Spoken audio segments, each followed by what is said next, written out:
Hello everyone, welcome back to learn with Mansi. All India bar exam की हमारी PYQ series में आज हम पढ़ेंगे टैक्सेशन लॉस। ठीक है, एक लेक्चर और हम सारे क्वेश्चंस करेंगे इस टॉपिक के 2014 से 2024 तक के। Personally speaking, this is one subject which I resist the most. मुझे सबसे ज़्यादा कॉम्प्लिकेटेड यही फील हुआ है आज तक, इसलिए इसके क्वेश्चंस में मैं बहुत इन डेप्थ नहीं जाऊंगी। Plus based on the fact कि हमारा 2 दिन में एग्जाम है, आई डोंट थिंक आप में से किसी के पास भी इतना टाइम है। अगर आपने ये सब्जेक्ट पहले से बहुत अच्छे से पढ़ रखा है अपने लॉ के टाइम पे, good for you, then this is smooth for you. अगर आप नए हो या लिटरली उनमें से हो जो आज लिटरली पहली बार इनकम टैक्स खोल के देख रहे हैं, मेरी पर्सनल एडवाइस है इस पे बहुत टाइम मत देना, क्योंकि ये 1-2 घंटे में होने वाला सब्जेक्ट नहीं है मेरे हिसाब से। 4 क्वेश्चंस आते हैं, इट्स ओके। आप बाकी 95 पे ज्यादा फोकस करो। ये मेरी उनके लिए एडवाइस है जो लिटरली इसको आज या 1-2 दिन में ही खोल रहे हैं, बेस्ड ऑन द फैक्ट कि आपका 30th एग्जाम है और आज 28 को आप शाम को ये वीडियो देखने बैठे हो। ठीक है, ऑनेस्ट एडवाइस दे रही हूँ, बिल्कुल प्रैक्टिकल बात बोल रही हूँ। पहले से पढ़ा है, गुड फॉर यू। कुछ बहुत डायरेक्ट आ जाता है बिल्कुल कि बस ये सेक्शन देख के बताना है किस बारे में, जरूर वो क्वेश्चन करो, सॉल्व करो। बट अगर लंबा दिख रहा है, टैक्स डिडक्टेबल कहाँ, ये वो एक्सेट्रा, मेरे हिसाब से बहुत टाइम मत दो। एग्जाम में भी टाइम खाएगा क्योंकि बहुत लंबे लंबे सेक्शंस हैं इसमें। अगर आपने पहले से पढ़ाई इसमें नहीं की है तो आप इसमें थोड़ा स्ट्रगल करोगे। बिल्कुल शुगर कोट नहीं कर रही हूँ, जबरदस्ती का कुछ होप नहीं दे रही हूँ, प्रैक्टिकल एडवाइस है। अगर लग रहा है तो फिर इस एक सब्जेक्ट को सिर्फ पीवाईक्यूज को देख लो एक नजर। इजी क्वेश्चन हो जरूर अटेम्प्ट करो, बाकियों में अपना टाइम बिल्कुल मत वेस्ट करना। ठीक है, विद दिस आगे बढ़ते हैं। टेलीग्राम ज्वाइन कर लेना, पीडीएफ आपको वहां पे मिल जाएगी। And do and you can also connect with us on our Instagram. ठीक है, चलो क्वेश्चंस देखते हैं। An appeal to the High Court against the order of IT-80 should be filed within, कितने दिन में फाइल करनी चाहिए appeal? 45 days when the order is communicated, 60 days, 90 days या 120 डेज? इसका correct answer is D, 120 days. Appeals to High court में देखोगे section 260A में क्लियरली लिखा है कि कब फाइल होनी चाहिए, 120 डेज में। ठीक है, नेक्स्ट क्वेश्चन देखते हैं। A case of a cooperative society, the maximum amount on which income tax is not chargeable is. Cooperative society की बात कर रहे हैं, पूछ रहे हैं क्या मैक्सिमम अमाउंट है जिसपे इनकम टैक्स चार्जेबल नहीं होता है, 30,000, 20,000, 50,000 या फिर निल?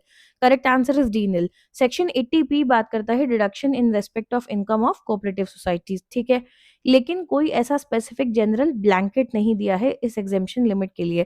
कैटेगरी दी है जिसके बेसिस पर डिडक्शन होता है, पर ऐसा कोई भी अमाउंट नहीं दिया है। ठीक है वहां पे, तो इसका answer is nil. Next question. Income which accrues और arises outside India but are directly received into India are taxable in case of. ऐसी इनकम जो अराइज यानी बन रही है इंडिया के बाहर पर डायरेक्टली रिसीव इंडिया में हो रही है, ये बात जरूर ध्यान रखना, डायरेक्टली रिसीव्ड इनटू इंडिया लिखा है, तो वो किस केस में टैक्सेबल होती है? Option A, residents only. Option B, both ordinarily residents and non residents. Option C, non resident, या फिर डी, ऑल दी एसएसएस। ठीक है, करेक्ट आंसर इज डी। देखो section 5 scope of total income की बात करता है, तो उसने हमसे कहा कि resident in sub clause 1 and sub clause 2 में नॉन रेसिडेंट की बात की है। क्या कहा? हमसे कहा गया कि जो रेसिडेंट है उसके केस में it includes all income from whatever source derived if it is received और is deemed to be received in India. यानी अगर रिसीव इंडिया में हुई है तो वो जितनी भी इनकम होगी वो सारी काउंट होगी। ठीक है, नॉन रेसिडेंट में भी हमसे क्लियरली कहा है अगर वो रिसीव इन इंडिया में हुई है तो सारी काउंट होगी। एक्सप्लेनेशन 1 में क्या लिखा है?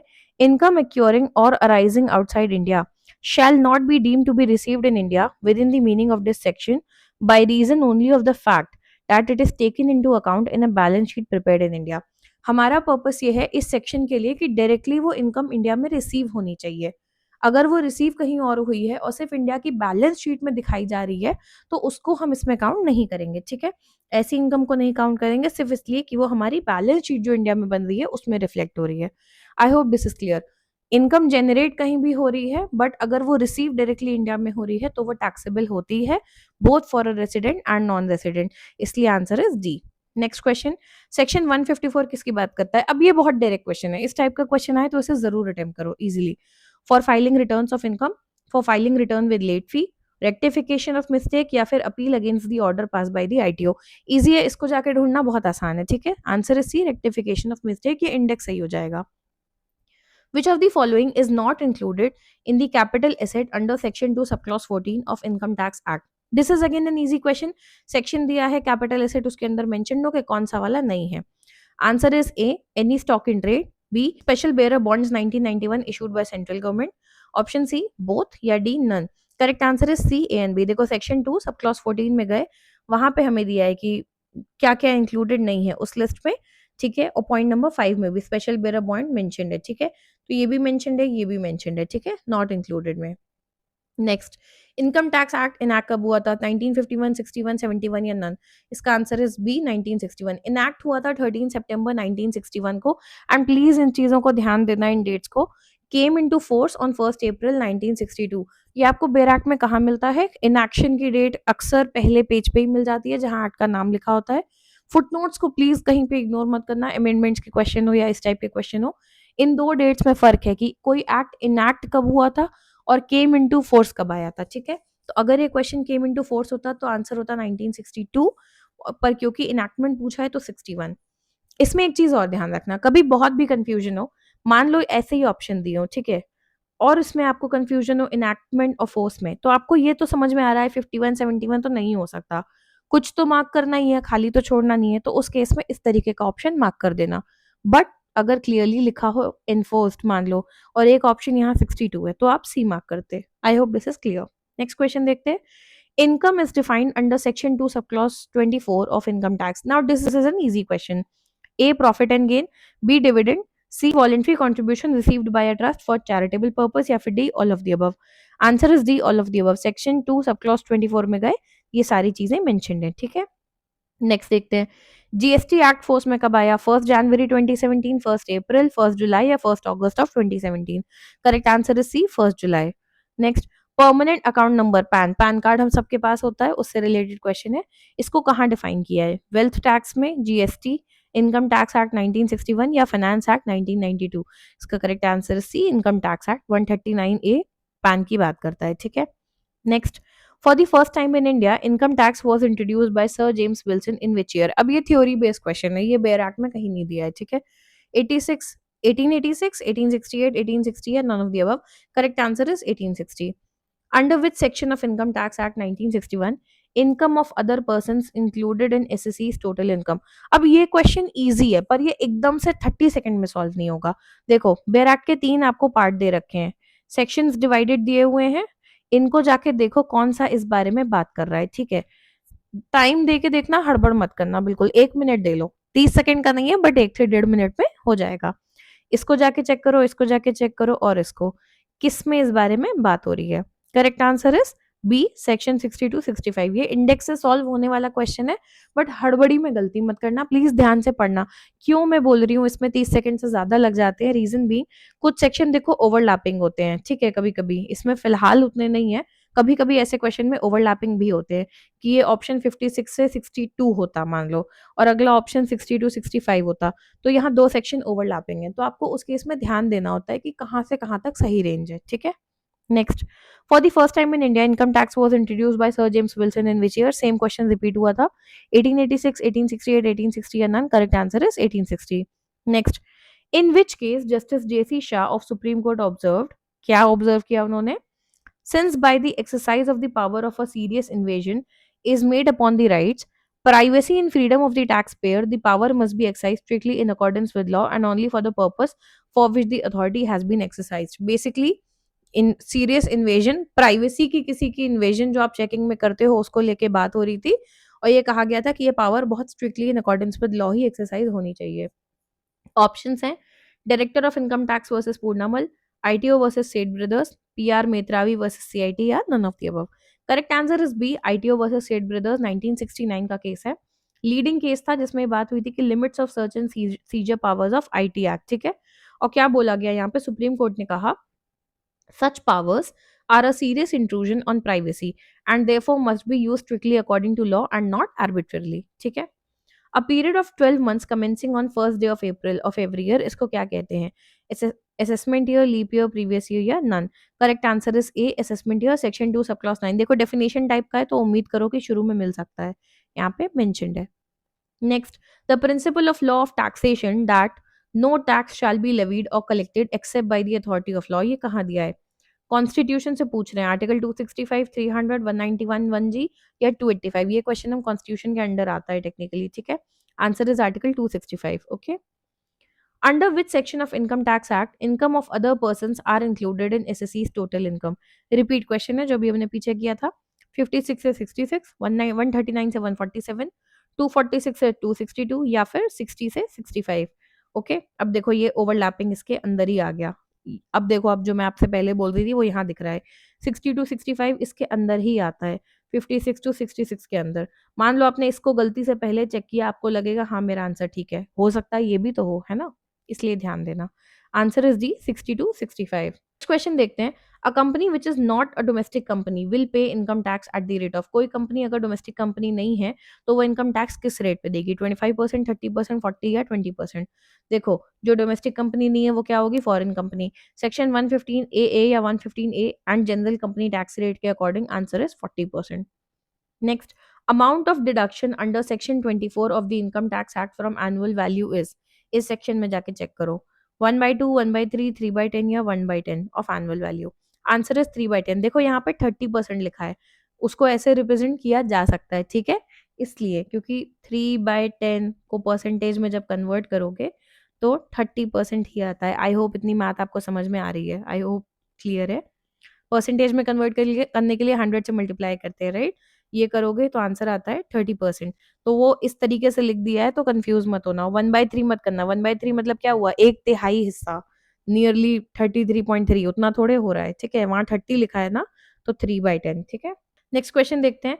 Rate of additional depreciation will be what under section 32? अब सेक्शन 32 दिया है, वहां जाके rate of additional depreciation check करो। 10, 20, 15 या 30? Correct answer is B, 20%, section 32 sub class 1। I am being very honest to you here, ये ढूंढना बहुत आसान नहीं होगा जितना बोलने में लग रहा है। मैंने भी इसीलिए बेयर एक्ट बहुत अटैच नहीं किया है यहाँ पे। बहुत लंबे लंबे सेक्शन है and this is a very bulky act, okay. तो अगर लगे एग्जाम में कि इतना टाइम बन रहा है, करना, नहीं तो पहले वो क्वेश्चन सॉल्व करना जो तुम्हें आते हो, ठीक है। Next, mister Kapoor purchased a residential house in January 2021। कितने में? 80 लाख में एक घर खरीदा। Sold the house in April 22, कितने में? 94 लाख में। इन दिस केस 14 लाख का गेन हुआ उन्हें arising on account of sale of residential house. क्या टैक्स बनेगा, किस चीज के under? Income from capital gain, income from house property, income from profits and gains from business और profession, income from other sources. कुछ ना समझ में आ रहा हो तो भी पता है बिजनेस एंड प्रोफेशन तो नहीं है, अदर सोर्सेस भी नहीं होना चाहिए। आप कंफ्यूज कहाँ हो सकते हो? सिर्फ हाउस प्रॉपर्टी में। अब मैं ये बात क्यों कह रही हूँ, मान लो इतना लंबा नहीं पढ़ रहे हो, मान लो एक क्वेश्चन लास्ट में सिर्फ तुक्का मारने के लिए अटेम्प्ट कर रहे हो, तो कम से कम इतना तो पता है कि इन दोनों में तुक्का मारना है, सी या डी को नहीं करना है। प्रोबेबिलिटी बढ़ती है कि आंसर सही मार्क करोगे, ठीक है। अब फर्क क्या है? हाउस प्रॉपर्टी कब होता है? रेंट के केस में। ये आप इस लेक्चर से सीख के जा रहे हो कि अगर इस तरीके का क्वेश्चन आएगा तो इस लेक्चर को अटेंड करने का फायदा ये है कि आपको पता है कि हाउस प्रॉपर्टी रेंट के केस में है। कैपिटल गेन, पैसे का गेन, घर खरीदा 80 में, बेचा 94 में, 14 लाख का गेन हुआ, कैपिटल गेन हुआ, इसलिए आंसर ए होगा, इनकम फ्रॉम कैपिटल गेन, ठीक है। कैपिटल एसेट ट्रांसफर की सेक्शन 45 में कैपिटल गेन की बात होती है। Profit arising from sale of capital asset taxable होता है कहाँ पे? इनकम फ्रॉम कैपिटल गेन के under. House property rental income को होती है, जो आपने घर किराए पे दिया उससे इनकम आ रही, वो हाउस प्रॉपर्टी में आता है। Profit and gain of business कब आएगा ये? अगर मान लो मेरा काम ही यही है, मैं डीलर हूं जो घर बना के बेच रहा है, ठीक है, तो डीलिंग के काम में अब मेरा बिजनेस है, तो उसमें वो profit and gain of business में आ जाएगा। पर ऐसा नहीं है, मैंने रेसिडेंशियल प्रॉपर्टी खरीदी थी और नॉर्मली बेच दी, तो वो कैपिटल गेन में आएगा, ठीक है। Primary GST slab for any regular tax payer क्या है प्रेजेंटली? ऑप्शंस कई सारे दिए हैं, प्लीज पॉज करके पढ़ना। Correct answer is C, 0, 5, 12, 18 and 28। देखो 5 जीएसटी स्लैब हैं जो इंट्रोड्यूस किए गए थे, वो ये थे 0, 5, 12, 18 एंड 28%। इनको प्राइमरी स्लैब या स्टैंडर्ड स्लैब बोलते हैं, ये अभी तक चेंज नहीं हुआ है 2017 से। इनको डिसाइड करता है जीएसटी काउंसिल नोटिफिकेशन, ठीक है। ये जीएसटी अलग अलग आइटम पे आप सुनते रहते हो, हर साल बजट में चेंज होता रहता है फाइनेंशियल एक्ट के थ्रू, बट ये मोस्टली सेम रहते हैं, मोस्टली क्वेश्चन इसी पे आता है अगर आता है तो, ठीक है। As per Income Tax Act, a person is said to have to be resident of India in any previous year if he had been in India for a period of the following number of days in the previous year. ये थोड़ा आसान question है कि according to the act एक इंसान जो है is said to be resident of India किसी भी प्रीवियस ईयर में अगर he had been in India for this number of days previous year में 180 डेज, 182, 184 या 186। पेयर एक्ट में देखो रेसिडेंस ऑफ इंडिया सेक्शन 6 में दिया हुआ है, वहां लिखा है an individual is said to be resident in India in the previous year if he is in India in that year for a period amounting in to all a 182 days or more. तो answer is B 182 days or more. Income is defined under which section? ये easy question है। To का sub clause 31, to का sub clause 24, to का sub clause 9 या फिर 3। Correct answer is B section 2 sub clause 24। अभी आते हैं 2024 के क्वेश्चंस पे। लेटेस्ट ईयर में देखते हैं क्या हुआ। टर्म इनकम कहाँ डिफाइंड है? एग्जैक्ट देखो रिपीट हो गया। करेक्ट आंसर क्या था? ए अभी हमने पढ़ा सेक्शन 2 सब क्लॉज 24। ठीक है, इनकम को डिफाइन किया हुआ है। आसान क्वेश्चन आया था। अगला, Mister X deposit 65,000 in term deposit of 5 years with the post office to avail tax deduction under section 80C। एक सेक्शन तो हमें दिख रहा है यहाँ पे 80C। 80C में क्या होता है? आप टैक्स डिडक्शन के लिए अप्लाई करते हो। तो एक्स जो है उसने पोस्ट ऑफिस में 5 साल के लिए 65,000 रुपए जमा किए और 80C में टैक्स डिडक्शन क्लेम किया। ठीक है, अज्यूमिंग कि mister x does not opt for concessional tax regime under 115 BAC of the income tax act. अगर हम अज्यूम करें कि मिस्टर एक्स ने ये वाला टैक्स रिजीम नहीं चूज किया। देखो आईटीआर फाइलिंग अगर थोड़ा भी आइडिया होगा तो आपको पता है कि आप टैक्स रिजीम चूज करते हो। आजकल होता है ना, न्यू रिजीम चूज कर रहे हो, ओल्ड कर रहे हो, एक्सेट्रा। तो हम मान रहे हैं कि उसने ये रिजीम चूज नहीं किया। तो इस बेसिस पे correct option A, mister X is guilty of tax evasion या tax avoidance. Option B, X is guilty of not guilty of either tax evasion और avoidance. Option C, no tax deduction can be availed under 80C। Option D, it is unlawful act to treat a personal expenditure. चलो पहले हम 80C देखते हैं। यहाँ पे मैंने पूरा अटैच नहीं किया है। जब 80C में ना एक बहुत लंबी लिस्ट दी है क्या क्या चीजों पे अलाउड है, तो उसमें पोस्ट ऑफिस में 5 साल की डिपॉजिट अलाउड है। तो ये ऑप्शन तो कट गया, no tax reduction can be availed under 80C। इतना तो हमें यहीं से पता चल गया। ठीक, इन दोनों में से कोई एक ही सही हो सकता है क्योंकि ये उल्टी बातें लिखी हैं। ठीक है, it is unlawful act to treat a personal expenditure, ये बात भी सही नहीं बन रही, बट अभी मान लो हमें नहीं पता। अब हम क्या करेंगे, हम देखेंगे कंसेशनल रिजीम। अब ये क्वेश्चन मैं होती तो मैं कॉमन सेंस से करती, क्योंकि मुझे इतना पता है आप रिजीम कोई भी चूज करो, आप कुछ अनलॉफुल नहीं कर रहे हो। टैक्स इवेजन या टैक्स अवॉइडेंस नहीं कर रहा है वो इंसान। उसने एक क्या कहते हैं, पोस्ट ऑफिस में 65,000 डिपॉजिट किए हैं, 80C में रिबेट क्लेम किया है, ठीक है, टैक्स डिडक्शन क्लेम किया है। अब हमने उसने ये वाली रिजीम नहीं चूज की मान लो, तो इसका मतलब ये नहीं है कि वो टैक्स इवेजन कर रहा है या टैक्स अवॉइडेंस। तो मेरे हिसाब से आंसर बी ही होता। ठीक है, बट सेक्शन 115 BAC में जाके भी देखोगे इनकम टैक्स में, तो it introduces a new concessional income tax regime for individuals, Hindu undivided families, associations etcetera. The regime offers low tax slab rates in exchange. अलग अलग टैक्स स्लैब रेट होते हैं अलग अलग रिजीम्स में, आप कोई भी चुनते हो जब आप आईटीआर फाइल करते हो। तो जस्ट बिकॉज उसने ये वाला नहीं चूज किया इसका मतलब ये थोड़े कि उसने कोई टैक्स इवेजन या अवॉइडेंस की। ठीक है, इसलिए नॉट गिल्टी आंसर है। ओके, डिडक्शन अलाउड होता है only if item is listed in 80C। जो हमारे क्वेश्चन में आइटम है वो है 80C में, तो वो अलाउड है उसको। ठीक है, नेक्स्ट स्टेटमेंट पढ़ो और करेक्ट ऑप्शन बताओ। Statement 1, agricultural income is exempt from tax under section 10 sub clause 1। इसको तो ऐसे ही वेरीफाई कर सकते हो, सेक्शन 10 सब क्लॉज 1 में जाके देखो वहां पे मेंशन्ड है कि नहीं। अगर मेंशन्ड है तो आपको समझ में आ जाएगा। ठीक है, हमारे क्वेश्चन के हिसाब से मेंशन्ड है। ठीक है, देखो income not included in total income, यानी एग्जेम्पशन है। नॉट इंक्लूडेड मतलब मेन इनकम में आपके नहीं जोड़ी जाएगी एग्रीकल्चरल इनकम। तो हमारा स्टेटमेंट 1 सही है, हमें पता चल गया। तो इससे ये एक ऑप्शन एलिमिनेट हो गया, ओनली स्टेटमेंट 2 इज ट्रू। या फिर दोनों इनकरेक्ट है, ये भी एलिमिनेट हो गया। अब इन दोनों में से कोई आंसर है, आपको इतना तो पता चल गया। 50% चांस है कि आप क्वेश्चन सही करोगे। आगे बढ़ते हैं, स्टेटमेंट 2 को देखते हैं। Tax on non agricultural in case of non agricultural income exceeds basic exemption limit and agricultural income exceeds 5,000 is determined by scheme of partial integration of non-agricultural income with agricultural income। बहुत गचड़ पचड़ है, income tax act में नहीं है, ये finance act से related है। Finance act हर साल आता है, स्लैब उसमें चेंज होते रहते हैं। रूल नहीं चेंज होते हैं, टैक्स स्लैब चेंज होते हैं। ठीक है, conditions for partial integration mostly change नहीं होती हैं, इसीलिए इस तरीके का क्वेश्चन पूछा जाता है। एग्रीकल्चरल इनकम के केस में it must exceed 5,000 and non agricultural income में must exceed basic exemption limit. ये रूल है, यहीं पढ़ लो। मैं इसको बहुत डिटेल में शायद नहीं समझा पाऊंगी इतना अच्छा अभी। ठीक है, I am being very honest to you, not messing it up. ठीक है, तो हमारा answer is D, both are correct. Okay, next question, rent free accommodation provided by an employer to employee is. 4 section दिए हैं, जाके check करना है। ए pre request कहाँ पे है? Section 17 sub clause 2, section 16 sub clause 2, section 10 sub clause 13 ए, या फिर सेक्शन 10 सब क्लॉज 1। अब ये क्वेश्चन आसान है, जाके चेक किया सेक्शन 17 सब क्लॉज 2 में प्री रिक्वेस्ट में मेंशन्ड है, ठीक है। अब आप देखो लास्ट ईयर जो 4 क्वेश्चन दिख रहे हैं उसमें से 3 ऐसे थे जो आप इजीली अटेम्प्ट कर सकते थे। एक था जो थोड़े नए कॉन्सेप्ट से रिलेटेड था या जो डायरेक्ट इनकम टैक्स एक्ट से सॉल्व नहीं हो रहा था। इट्स ओके, 4 में से 3 इज अ गुड नंबर। बाकी और पेपर में 96 क्वेश्चंस भी आते हैं। ऐसा नहीं करना कि इन 4 के पीछे आप उनको बेकार कर दो। The reason I am saying this is it's not कि इसको पढ़ो मत। एक दिन पहले एग्जाम के ये पढ़ने के लिए बहुत रेलेवेंट टॉपिक नहीं है मेरे हिसाब से, और इसीलिए मैंने उसको शुरू में कवर भी नहीं किया था, because personally this is not a very strong point for me also. तो जहाँ पे मैं बहुत 100% नहीं दे पा रही थी, मैंने उसे जबरदस्ती नहीं इन्वॉल्व किया कि हम बाकी 95 क्वेश्चंस पे ज्यादा फोकस करेंगे। पास होने के लिए हमें क्योंकि 50-60 नंबर ही चाहिए, ठीक है। आगे बढ़ते हैं। Which of the following belongs to the category of direct tax? GST, excise duty and custom duty, income tax and gift tax, या फिर all of the above. Correct answer is C, income tax and gift tax. Direct tax क्या होता है? वो tax burden जो आप shift नहीं कर सकते, जैसे इनकम टैक्स हो गया, गिफ्ट टैक्स हो गया, वैसे अभी एबॉलिश हो चुका है, या वेल्थ टैक्स हो गया। इनडायरेक्ट क्या होता है? जिसको आप बर्डन शिफ्ट कर सकते हो, यानी जीएसटी, एक्साइज, कस्टम, सर्विस जो होता है बिफोर जीएसटी के, जब जीएसटी नहीं आया था उससे पहले सर्विस टैक्स होता था।